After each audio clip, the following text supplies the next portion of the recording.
the wisest person I ever met in my life, a third grade dropout.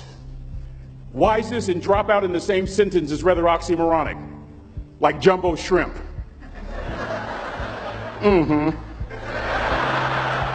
Like fun run, ain't nothing fun about it. Like Microsoft Works, y'all don't hear me. I used to say like country music, but I've lived in Texas so long, I love country music now. I hunt, I fish, I have cowboy boots and cowboy, y'all, I'm a black neck redneck. Do you hear what I'm saying to you? No longer oxymoronic for me to say country music. And it's not oxymoronic for me to say third grade and dropout.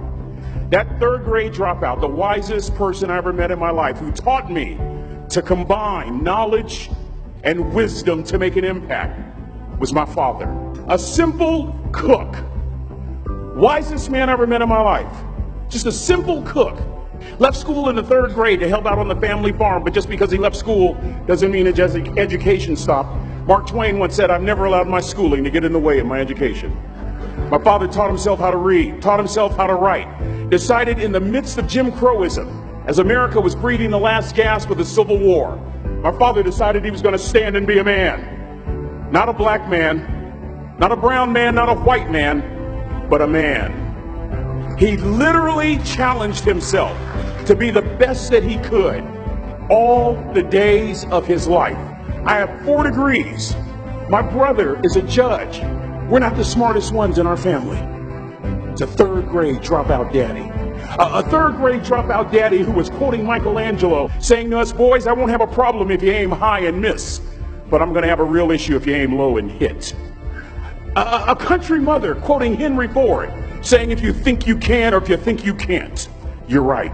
I learned that from a third grade drop. Simple lessons. Lessons like these. Son, you'd rather be an hour early than a minute late. We never knew what time it was at my house because the clocks were always ahead. My mother said for nearly 30 years my father left the house at 3:45 in the morning. One day she asked him, "Why, Daddy?" He said, "Maybe one of my boys will catch me in the act of excellence. I want to share 2 things with you." Aristotle said, "You are what you repeatedly do." Therefore, excellence ought to be a habit, not an act. Don't ever forget that. I know you're tough, but always remember to be kind. Always. Don't ever forget that. Never embarrass mama. Yeah. If mama ain't happy, ain't nobody happy. If daddy ain't happy, don't nobody care. But I'm trying to tell you. Next lesson. Lesson from a cook over there in the galley. Son, make sure your servant's towel is bigger than your ego. Ego is the anesthesia that deadens the pain of stupidity.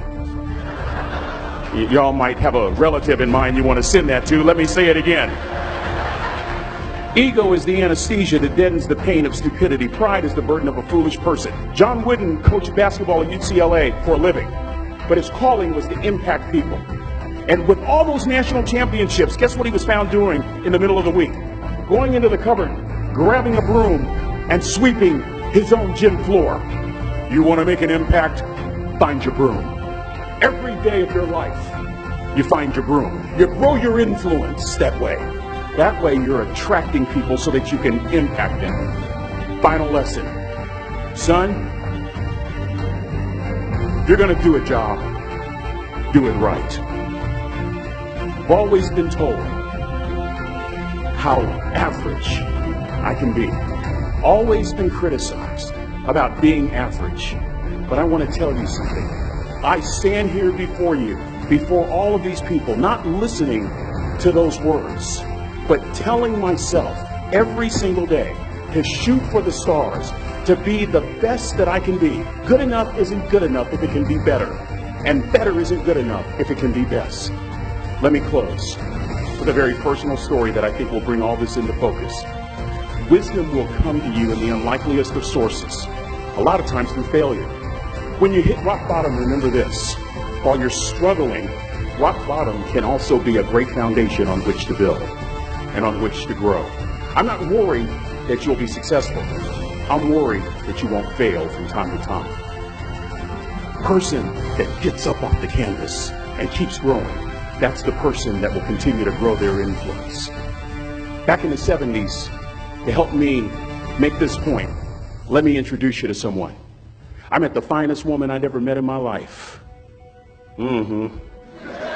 Back in my day, we'd have called her a brick house. This woman was the finest woman I'd ever seen in my life. There's just one little problem. Back then, ladies didn't like big old linemen. The Blind Side hadn't come out yet. They like quarterbacks and running backs. We're at this dance, and I find out her name is Trina Williams from Lompoc, California.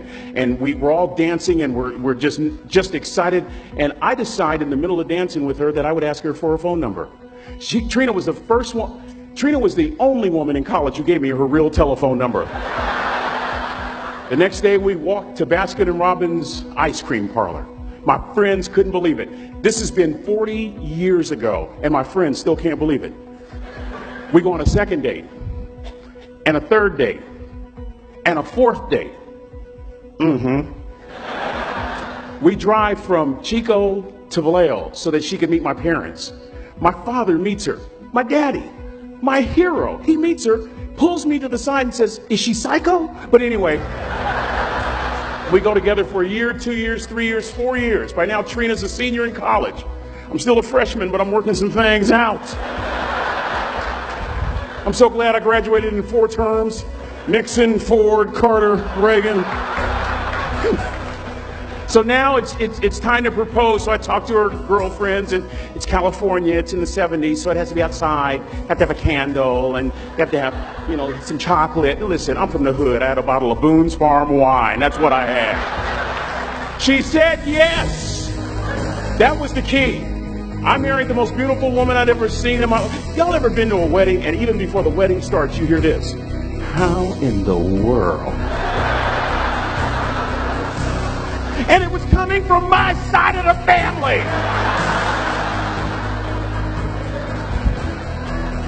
We get married, we have a few children, our lives are great. One day, Trina finds a lump in her left breast. Breast cancer. 6 years after that diagnosis, me and my 2 little boys walked up to Mommy's casket. And for 2 years, my heart didn't beat. If it wasn't for my faith in God, I wouldn't be standing here today. If it wasn't for those 2 little boys, there would have been no reason for which to go on. I was completely lost. That was rock bottom. You know what sustained me? The wisdom of a 3rd grade dropout. The wisdom of a simple cook. We're at the casket. I'd never seen my dad cry.